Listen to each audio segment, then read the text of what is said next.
Hey folks, I know I'm just an old guy telling stories, but before we dive in, do me a solid, leave a like, hit that subscribe button, and let's enjoy today's stories together. Now, before we get started, I've got a quick disclaimer. The content presented in this video is purely for entertainment purposes only. Theories and stories discussed here are speculative and not supported by any evidence or proof. Viewer discretion is advised. So, sit back, relax, and let's get into it with the horrible Latka. It was an 8-hour drive back home. I'd been visiting my dad for his birthday, but I had to get home. I hadn't been able to get time off work the next day, so it was gonna be hell and a half if I didn't get there by morning. The weather wasn't on my side either. What had started as a mild wind had escalated to an incessant howling, rocking my car with gusts of wind that nearly knocked me off course. I could barely hear the radio over the raindrops knocking on my sunroof. I was 6 hours in when I came across a fallen tree. Another car had stopped ahead and called it in, but I didn't have time to stick around. I took a detour onto a smaller road. It was rural Minnesota. What's the worst that could happen? The road was more pothole than asphalt, but my GPS was still on point. It showed a 20-minute detour, but I figured it'd still be quicker than waiting for that tree to be cleared. I rounded a corner and came across a long stretch of road overlooking the countryside. There was a wheat field to the left and a pine forest to the right. It was dark, so I couldn't see anyone up ahead. No lights. I kept going straight, leaning back in my seat. All of a sudden, a car. It was parked by the side of the road. I swerved, but I ended up smacking it and cracking a taillight. I came to a full stop about 20 feet further down the road. Looking back, I bit my lip. I could keep going, and that'd be that, or I could leave my insurance information. I dug around in my glove compartment and found a slip of paper, tucked it under my jacket, and got out. I made my way over to the parked car. It was a dark beige sedan that looked like it had been dug out of the 90s. I didn't want to pry, but I couldn't help but to see something odd. There were at least 3 duffel bags in the back seat. I got my papers out and slipped them under the wipers, along with the $20 as an apology. I was walking back to my car when I noticed someone approaching. I noticed a couple of details. They had a dirty shovel flung over their shoulders and were holding another duffel bag. That made it 4 in total. I had this uneasy feeling. I was looking at something I wasn't supposed to. This person had been digging something up in the middle of a rainstorm. I couldn't imagine they wanted someone to see them do it. I got out of the rain and into the driver's seat.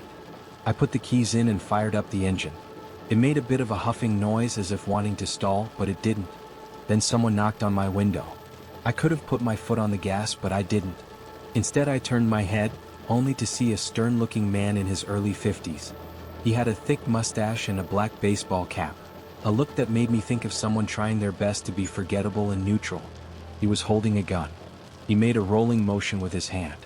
"Let's have a short conversation before you go running off, sir," he said. "It'll just be a couple minutes." I rolled down the window. It was dawning on me just how bad this could get if I wasn't careful.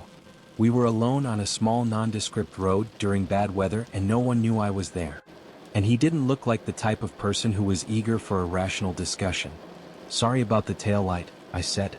"Mind lowering that pistol there?" He forced a smile. "I would mind, yes." He reached his arm in through the open window and unlocked the door. Opening it, he motioned for me to step out. I looked back at the steering wheel, not sure what to do. Maybe I could get away if I did something sudden. "I wouldn't do that," he said. "It'll get messy." "I didn't see anything," I assured him. "I'm just passing through." "I'm sure you didn't. Now step out."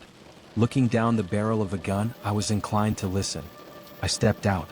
My mouth went dry as my senses heightened. I could feel the blood rushing to my head. "I don't know what you think I saw," I said. "It was just a duffel bag and a shovel." "I don't even know you." "Just step right this way," he said, pointing me to the side of the road. I didn't see the license plate. "Hell, I can hardly see you. It's raining too much, you know?" "Fair enough." He pointed at something up in the pine woods. "Can you see that?" he asked. I leaned in and looked closely. There was nothing up there, just pine trees and rain. Then I realized what he was doing. He was making me stand still. I didn't have time to turn my head before he fired the gun. Now, a lot of stories would have ended here. That would make sense. Even though I barely knew the guy or what he'd done, he wasn't taking any chances. He shot me point blank in the head. I had no idea what happened next, but I figured out a couple of things. He pushed my car into a lake and he buried me in a shallow grave just east of that road, in a field right up a hill. Writing it out like this, it seems almost detached. Like it didn't really happen to me. Like it happened to someone or something else. But I can't say it any other way. He killed me and I didn't even understand why. In terms of time, it felt like blinking. One moment there's a flash and a bang, the next I'm inhaling dirt. I almost choked then and there. A first sour breath, bitter with the salt of the earth. I flailed around until the air touched my fingertips. Then I dug. I gasped for breath, but all I got was mud and grass. Finally, my face broke the surface. I wheezed, sucking in the night. Only then did I realize that my heart was still beating out of my chest. I was still surprised by the loud sound. The gunshot. The rain had seemingly cleared up, but it was late. I was out in a field. It was a small glade in the middle of a pine forest, where I was surrounded by these strangely colored sunflowers. They were probably white, but they looked kinda blue in the moonlight. I just had the clothes on my back. He'd taken my phone, my car keys, my smartwatch. Everything. He buried me alive, I thought. But the strangest thing about it was that right where I'd been lying, there was a cross. It was crude, a couple of broken 2x4s nailed together. It looked more like a plus. But what the hell kind of murderer leaves their victim alive and marks their grave? That's when it hit me. He didn't leave me alive. He'd shot me in the back of the head. I touched my skull back to front, but there was nothing wrong with it. Not even a bruise. Physically, I was perfectly fine. But that just didn't make any sense. What the hell had happened? How could I be okay? I had no idea where to go, so I just picked a direction and hoped for the best. It was dark, but the moonlight helped a little. Looking back at that weird glade, I couldn't help but feel watched. As if those creepy sunflowers were all turning my way. First things first, I was gonna get to the police. This man was a menace. I had the time and a clear description in my head. The rest would work itself out. It took me about 20 minutes to make it to a road. The same road where I'd run into him, I figured. Or maybe that's just what all roads look like in rural Minnesota. In 2 hours, only a single car passed me on that road, and they weren't eager to stop for hitchhikers. I could see why the guy had picked this spot. It was the middle of nowhere. That I'd ended up there was just bad luck. Wrong place at the wrong time, apparently. Astronomical odds. I'd been following the road for longer than I care to admit when a couple of headlights slowed down behind me. Looking back, I could see a middle-aged woman driving a pickup. "You lost?" she called out. "Sort of," I said, turning my pockets inside out. "Robbed? Are you okay?" she asked. "Not really. Are you on drugs?" "I wish." She scoffed at me and leaned over, opening the passenger side door. "Get in?" My eyes went heavy the moment I sat down. I felt the heat of the car melting my bones, turning my body into butter. I almost nodded off then and there. "Looks like you've had one hell of a night," she said. "Where you headed?" "The police, I guess," I said. "Can you call them?" "I can, but there ain't no one around till morning," she said. "Unless it's urgent." "It's kind of urgent. Look, you're not on fire and no one's hurt. They're not coming out to get you till morning. That's all I'm saying, Doc." I wiped some dirt off my face and nodded. "Nearest motel then?" "Nonsense," she smiled. "You can have my kid's room. Just for the night." "Appreciate it." Her name was Mary Ann. She worked at a water treatment plant not too far away and was coming home from a night out with her work friends. As a single mother to a now-grown kid, she didn't mind lending some empty nest space out to a stranger in need. I feel like between Mary Ann and the man who shot me in the head, I'd managed to find the two kinds of people you might run into in rural Minnesota. I got to borrow a room next to her garage for the night. I took a shower and threw my clothes in the washer. Mary Ann didn't have much food to share, but she microwaved me some leftovers. Lasagna. We talked a bit about what had happened, but I didn't have much to say. It was so hard to describe. I couldn't just babble on about how I'd crawled out of a hole in the ground, so I said I'd been mugged and had my car stolen at gunpoint. It was an uneasy sleep. It's like my heart wouldn't settle down no matter how comfortable I was. I kept feeling like I was on the edge of bursting into a sprint, like there was still an immediate danger. It was like I kept hearing the click of the gun, anticipating the painful flash of the bullet burning past the hairs on my neck. The following morning, Mary Ann made breakfast. She was chatty, and making breakfast brought out the people person in her. "That road is trouble," she said. "But I guess you're not the worst thing we've found there." "Oh yeah. Yeah," she continued. "Did you see the, hold on?" She wiped her hands on a towel and lent me her phone. She had a social media post up about a dead man. I recognized him. It was the man. The one who shot me. There wasn't a lot to it. A small post talking about how he'd been a couple of weeks from turning 71, and how he'd passed suddenly in his car. There were dozens of posts talking about how much they were going to miss him, and how great of a guy he'd been. I figured they hadn't known much about his extracurricular activities. Good people don't shoot other good people in the head. Before I handed her the phone back, I noticed something odd. Right there by the time. The date. 31 days had passed. I almost choked on my orange juice. This was beyond explanation. It didn't make any sense. 31 days. I handed Marianne her phone back. I mulled the options over in my head. I wanted to call my mom, but I couldn't remember her number. It was saved on my phone, which was gone. Besides, what would I tell her? Again, you can't just tell people you've crawled out of a hole in the ground. I figured I could do a little research. Try to figure out what had happened before I went to the police. Maybe there was a logical explanation for all of this. Maybe I just missed it. If so, a little research was a small price to pay to not sound insane. Thanks, I said. You know where this guy lived? You know him? She asked. Sort of, I said. An acquaintance? I mean, yeah. I can show you his place if you want. I had to know more. There were too many questions in the air right now, and I had to get a couple of answers before I started to untangle it. If I could figure out why this guy had shot me in the head, maybe I could go to the police with something concrete. How the hell 31 days had passed would have to wait. Marianne drove me downtown. I don't remember the name of the town, but it was small. Basically just a collection of houses by the side of a quasi-busy street. It had gone from late autumn to early winter in those 31 days, and it showed. The morning frost was just melting off the sleeping trees. She turned onto a small road just off Main Street and up a hill. The house we looked for stood out like a sore thumb, the only white house with red detailing. It looked like a big shed had swallowed a candy cane. Hideous. It was clear that no one had been there in a while. Some kids had broken the windows. A couple of trees in the yard cast long shadows across the bare dirt, accentuating the Midwestern morning sun. There was that small town smell in the air: mud, melted frost, diesel. I thanked Marianne and she handed me $50. There's a motel just down the street, she said. Ought to be a couple of rooms there if you need some space. God bless that woman. As she drove away, I walked up to the front door.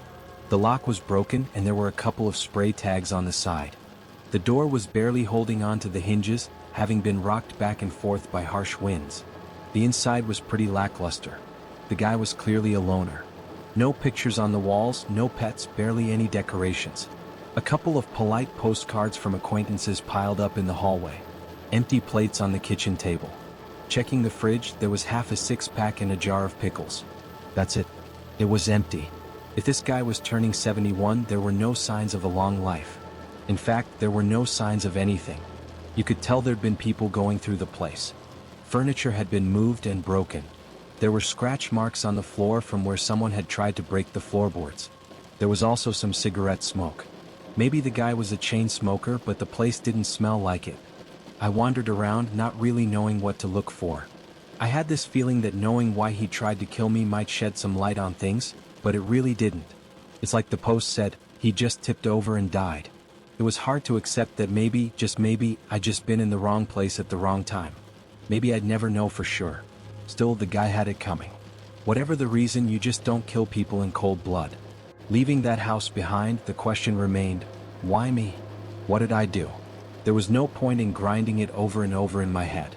I figured I'd get a room at that motel, get in touch with the police, and get back on the road. My family had to be worried sick.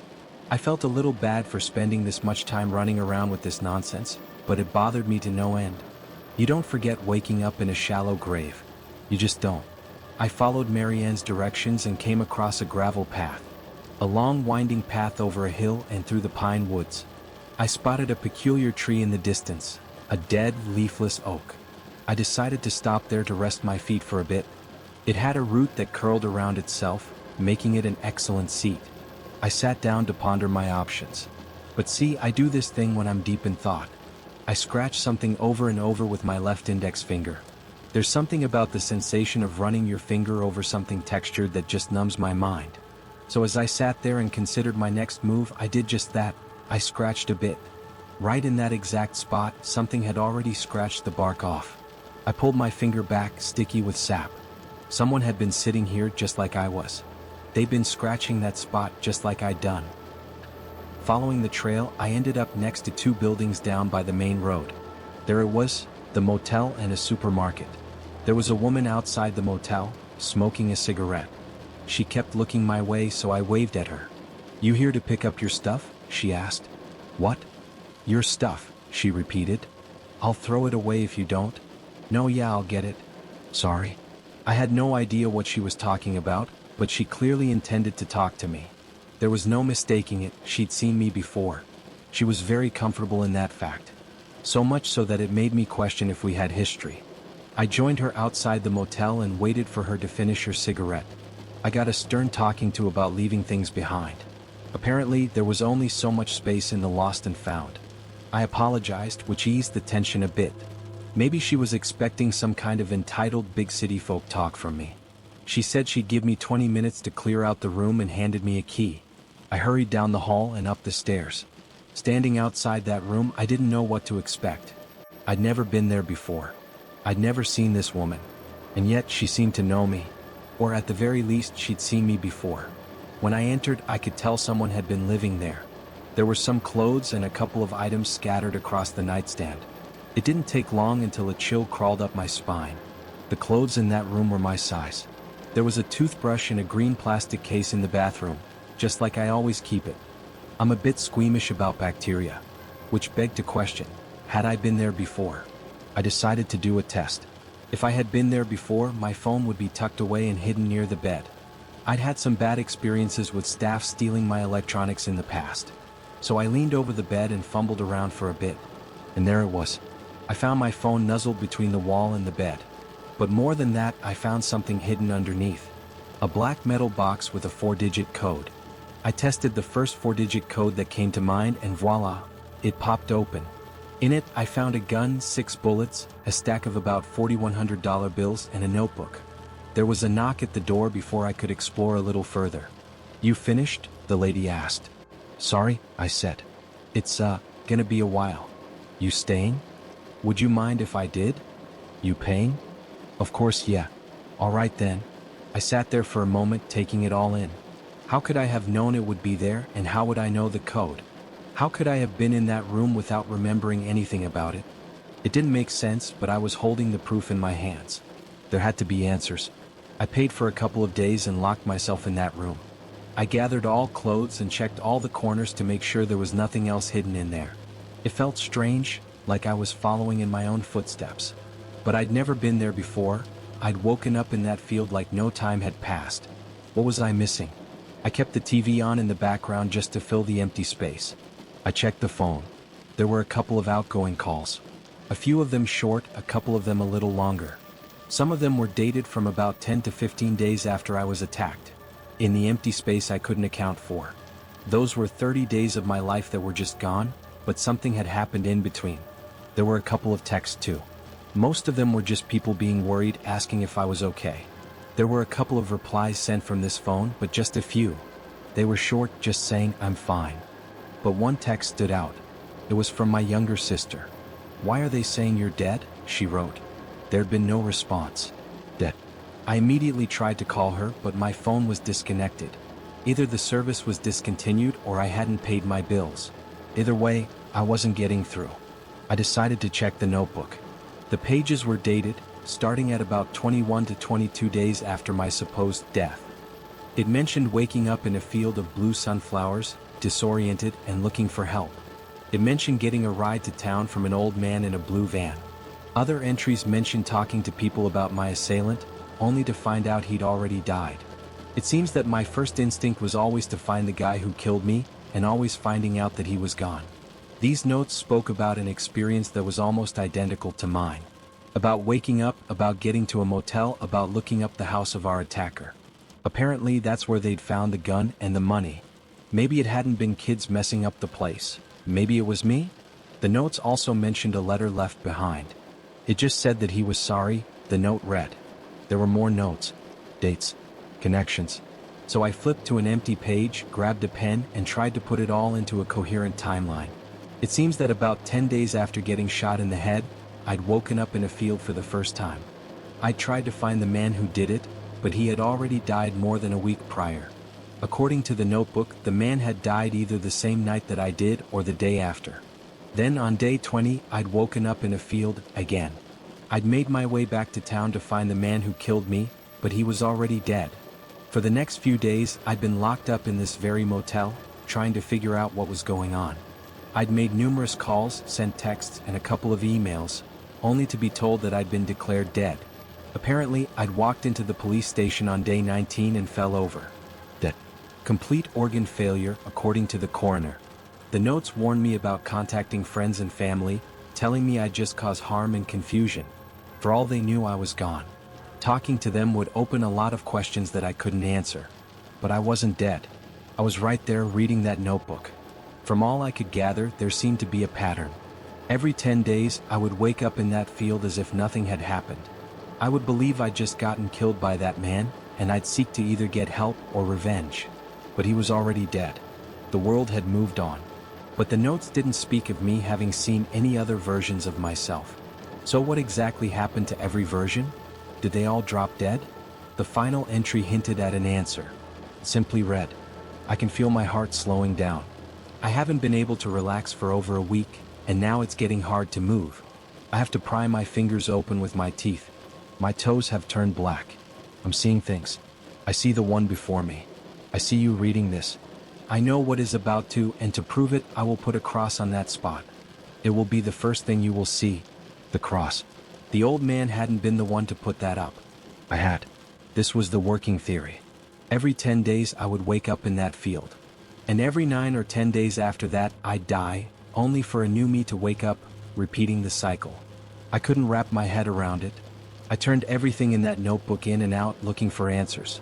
There were a couple of notes about checking the library, talking to people about local legends, mentions of those strange sunflowers, but there were no answers. It was all dead ends and vague nonsense. I didn't know what to do. The first version of me had fumbled around, confused and scared, and died. The second version had tried to figure things out but was still gone. What the hell could I do that those two didn't? And did this mean I was going to die in about a week? Every idea that I had was in that notebook. It was already there and it had failed.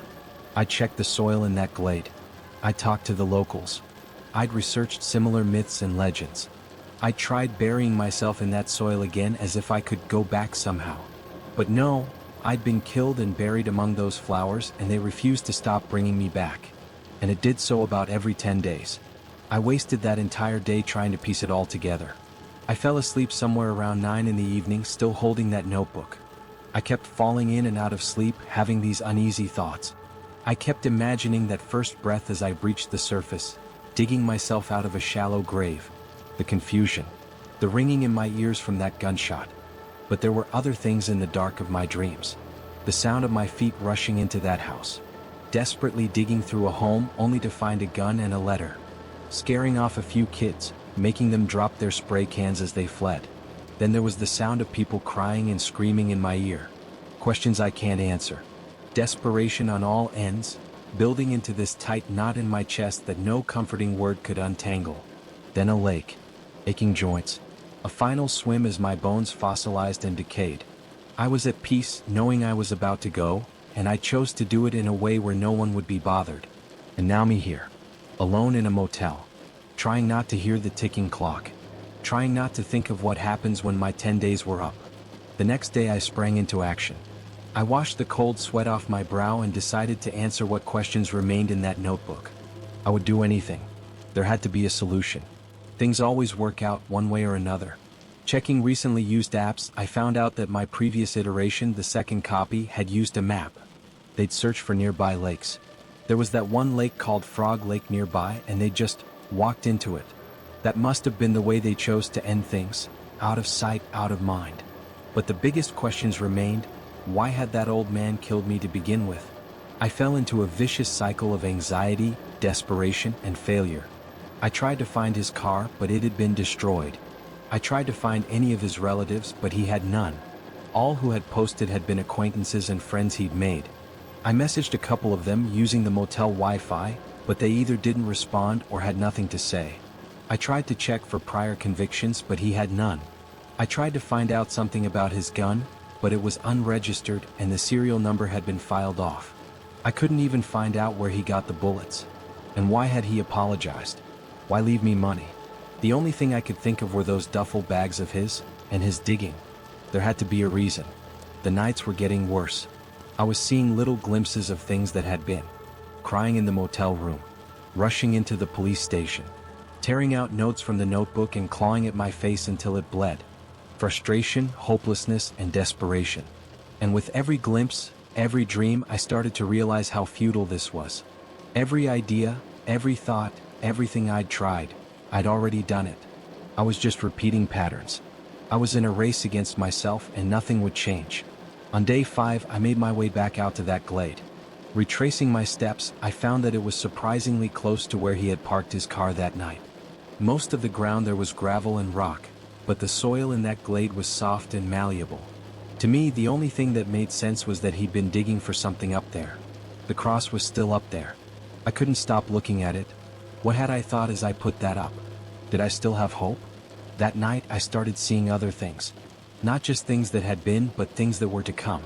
Years from now. Waking in that same glade, the cross long since withered by age. A little bag left by the side. A welcome package. The sunflowers would still be there. The cars would look different. Quieter, cleaner. Over time, the roads would deteriorate. The sun would be warmer.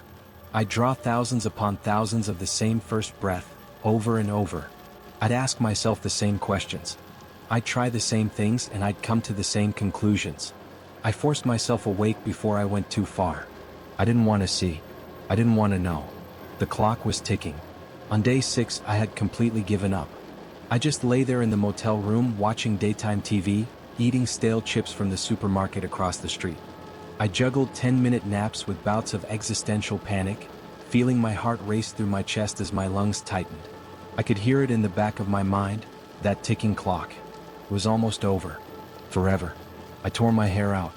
I crawled into a fetal position, laying in the shower until the water turned cold. But whenever I closed my eyes a little too long, I'd hear myself drawing that first breath, again and again, coming to the same horrifying realization. And before I knew it, it would be over. And it would be over and over and over. And I'd never really know what had happened until it was too late. By the night of day 6, I might as well have been dead.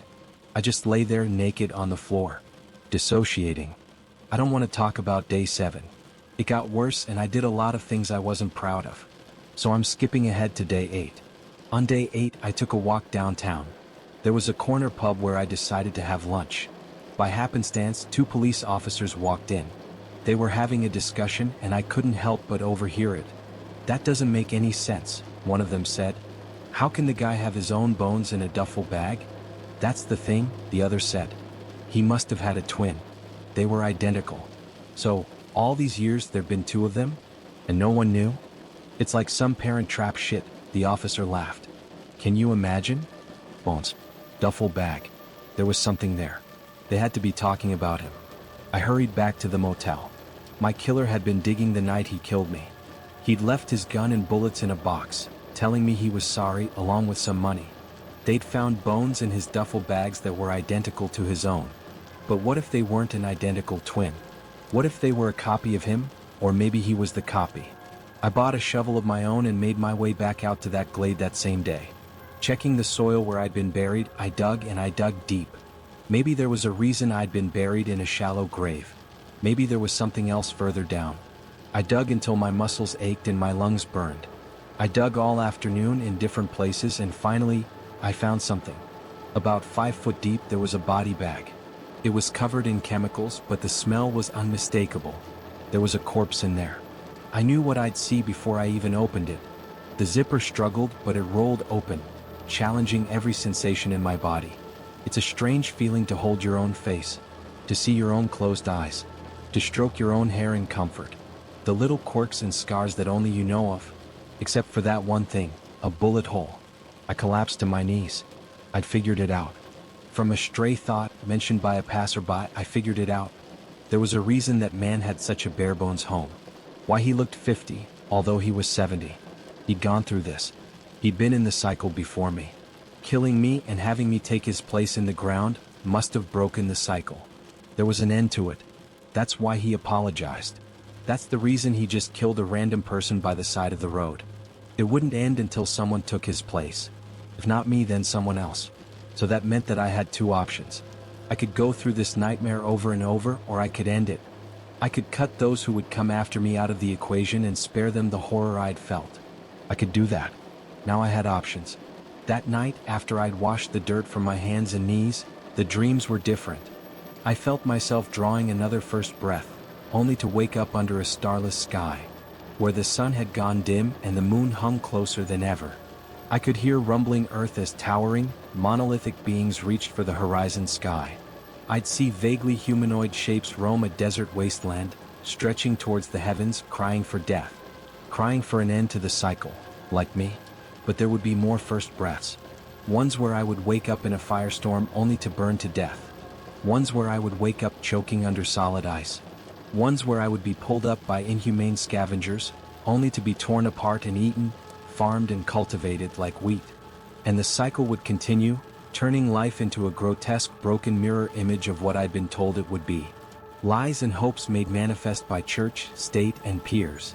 This was real life, uncompromising, uncaring, raw. And then there'd be no air. Then there'd be no soil. There'd be black. An impossible cold would snap across my crystallizing skin. My eyes would be open, but there would be nothing to see. No sound to hear but the popping of my eardrums. I'd fail to draw that first breath of air once every 10 days. Again, and again, and again. I woke up screaming on the 9th day. I had no choice. I had to break the cycle. Someone had to take my place in that void. I could see why he'd done it, and I would do so myself without hesitation. I grabbed the gun, the bullets, the shovel, and made my way to the glade.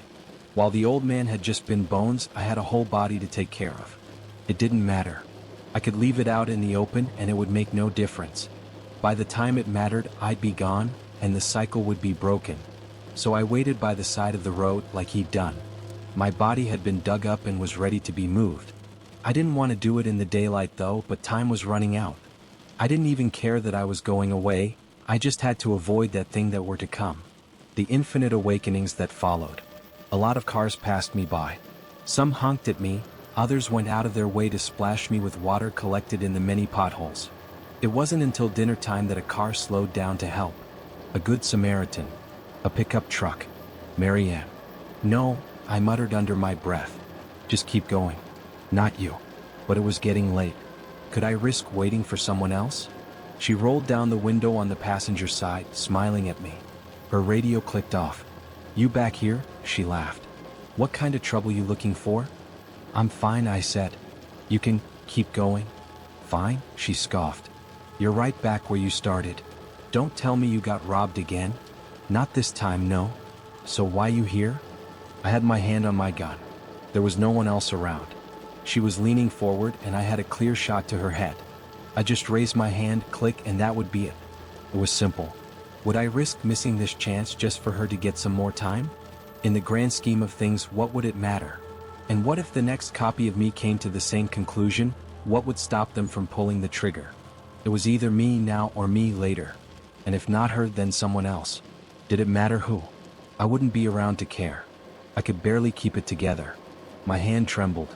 She leaned over, looking out the passenger side window. Her brow furrowed a little. I could tell she was concerned. Look, she said. I won't pretend to know your business, but I can see you're not doing well. You must have come across something real bad, friend. She continued. I get it. But you know what I do when I feel bad. She patted the passenger side of her pickup. I do something nice. It does all the difference in the world. If you can't help yourself, then maybe you can help someone else. Does the heart good, you know? A thought crossed my mind. I hadn't figured this puzzle out if it hadn't been for me just sticking around. It wasn't being smart or strong or suave. It was a stray bit of luck, presented by two cops having a conversation. So maybe it didn't matter if I couldn't see a solution here and now. There could be a solution elsewhere at another time that I just hadn't seen yet. And maybe I wouldn't see it, but maybe the next me would. Also, by knowing what was to come, who was to say I couldn't stop it? This outcome couldn't be completely predetermined, or else I'd have told myself about it in that notebook. I had to believe there could be a better way. That there could be a solution and a beautiful ending. Not just for me but for everyone. I took my hand off the gun. I just gotta get something, I said. Can you give me a couple of minutes? Sure, she smiled. Don't keep me waiting. I rushed back up to the glade and nailed a note to the cross. The next me would get a welcome package. I followed Marianne back to town, but she offered to have me stay in her son's room again. I couldn't decline.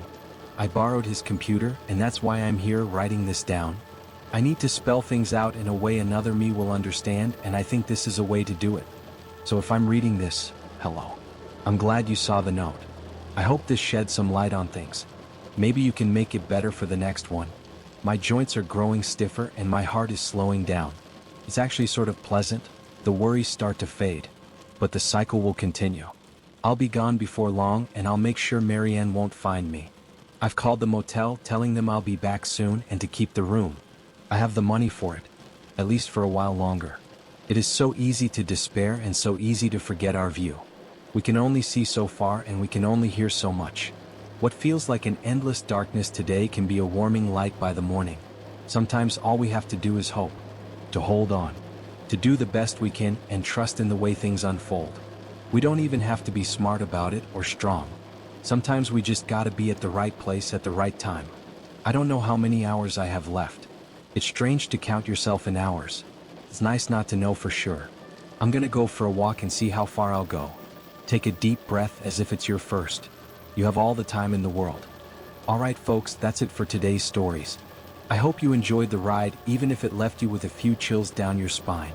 If you liked what you heard, don't forget to smash that like button and subscribe to the Horrible Latka for more creepy tales.